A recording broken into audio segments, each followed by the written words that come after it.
O meu convite sempre é: experimenta levar para a sua experiência. Então, se o assunto é autenticidade, o primeiro ponto é você perceber o quanto você se sente autêntico.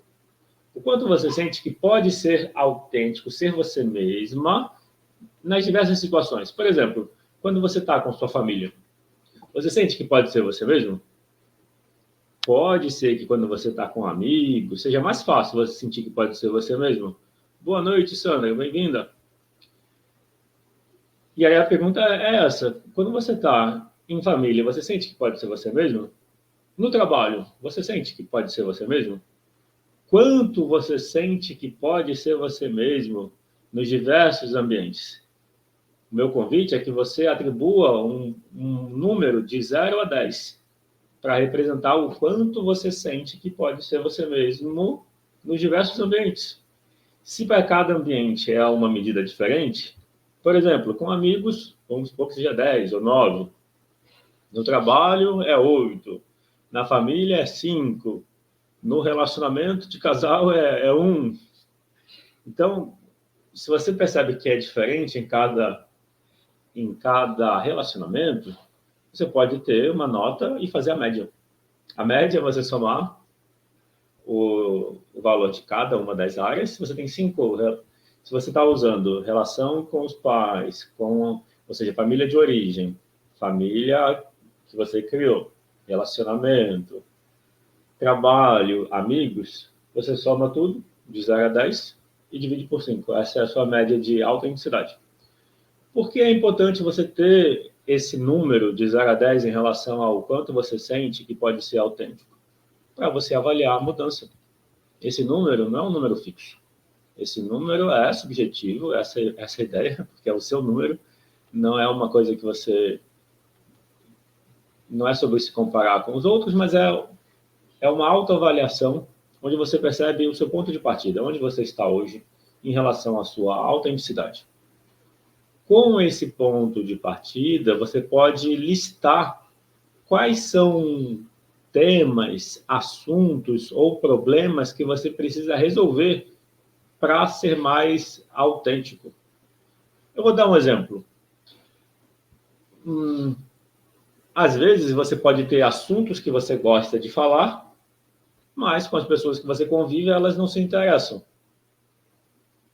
Falar desses assuntos é ser autêntico? Essa é uma boa reflexão. Então, você gosta de assunto, vou colocar autoconhecimento, pronto. Eu me identifico com isso também. Então, você gosta de autoconhecimento, por exemplo, inteligência emocional, visão sistêmica, mas você sabe que se falar desse assunto com as pessoas que você convive, elas não vão entender. Ou vão ignorar, ou vão se incomodar.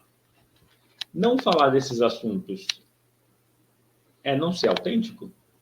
Ser autêntico é falar do que te dá vontade a qualquer momento? Seria isso? É uma reflexão. Porque lembra, são 5 pilares da identidade sistêmica. A aula 1, que foi hoje de manhã, a gente olhou para a autenticidade como o primeiro pilar, a consideração pelos outros como o segundo pilar, a dedicação ou autorresponsabilidade como o terceiro, a abertura ou resistência a novas experiências como o quarto, e a interseção desses 2 eixos, a inteligência emocional. Como a inteligência emocional também pode ser a falta dela ou ter ela. Então é assim, imagina uma cruz onde o eixo horizontal, de um lado é a autenticidade, do outro é a consideração. No eixo vertical, aqui você tem a dedicação ou autorresponsabilidade, aqui embaixo você tem a abertura ou resistência ao novo. E o centro, a interseção desses 2 eixos, é a inteligência emocional. Então, são esses 5 pilares. Da aula 2 até a 10, a gente vai falar sobre a autenticidade. A aula de hoje é especificamente sobre a autenticidade como primeiro pilar. O que impede a autenticidade? Eu dei esse exemplo. As diferenças entre as pessoas. Eu preciso levar em consideração as diferenças. O fato de eu ser autêntico não quer dizer que eu vou falar dos assuntos que eu gosto com todas as pessoas. Se elas não se interessam, o que adianta? Aí, essa é uma reflexão. Ser autêntico é falar do que você gosta, independente do que os outros gostam? Será? Porque a gente tem 5 pilares da identidade. A consideração, como segundo pilar, que a gente vai ver a partir da aula 11, é levar em consideração também o outro. Mas, nesse ponto, eu quero trazer esse olhar. A autenticidade é ser fiel com o que você sente. Fiel com suas emoções significa se guiar por elas. Então, não existe uma fórmula sobre como ser autêntico. Autêntico é sempre falar o que pensa. O autêntico é falar o que pensa quando as pessoas querem ouvir. Não tem isso. O olhar que eu trago sobre a autenticidade é ser fiel às suas emoções, independente dos contextos.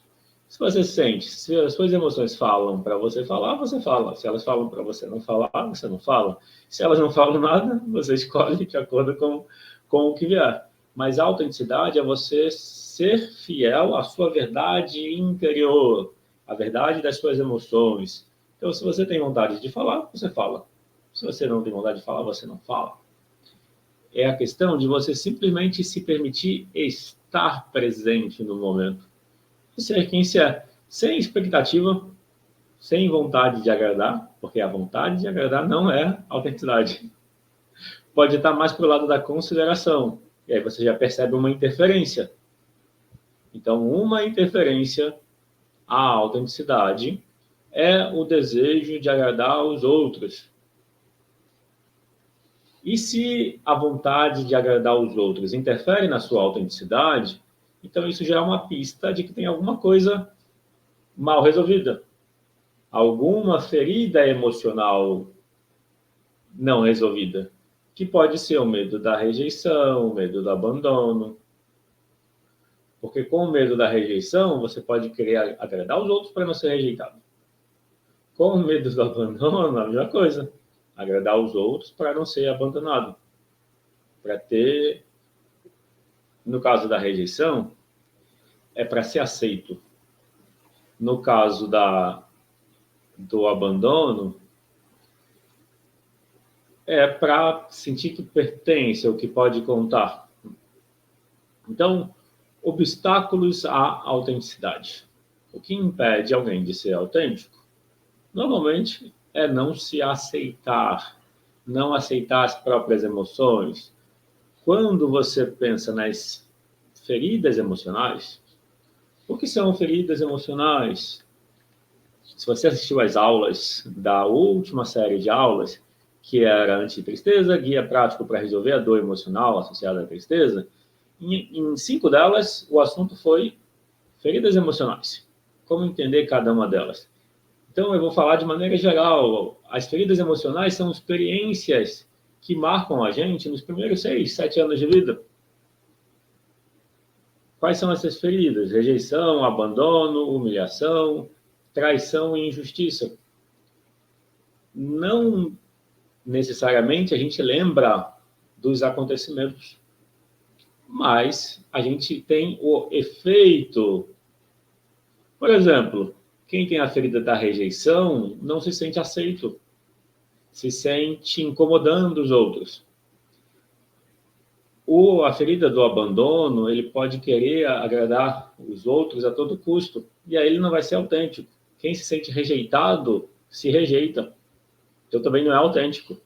Eu estou mostrando a conexão entre as feridas emocionais, como a gente se relaciona com elas, fugindo delas, e ao fugir da ferida emocional, a gente cria um eu alternativo, uma máscara. Personalidade, a palavra personalidade, persona, do grego significa máscara. Então, a nossa personalidade é a máscara que a gente usa. Por que é importante entender as 5 feridas emocionais? Para cada ferida, Se você escolheu fugir dela, você criou uma máscara complementar a ela. Então, a máscara da rejeição, melhor, a ferida da rejeição gera a máscara do escapista, do fugir dos problemas, evitar problemas. Então, quem se sentiu rejeitado usa a máscara do evitador, do esquivo. O evitador e o esquivo são sabotadores. Também na série anterior, de 100 aulas, anti-tristeza, tem 10 aulas sobre os sabotadores. Um deles é o esquivo ou evitador. Então, a máscara de quem tem a ferida emocional da rejeição é do evitador.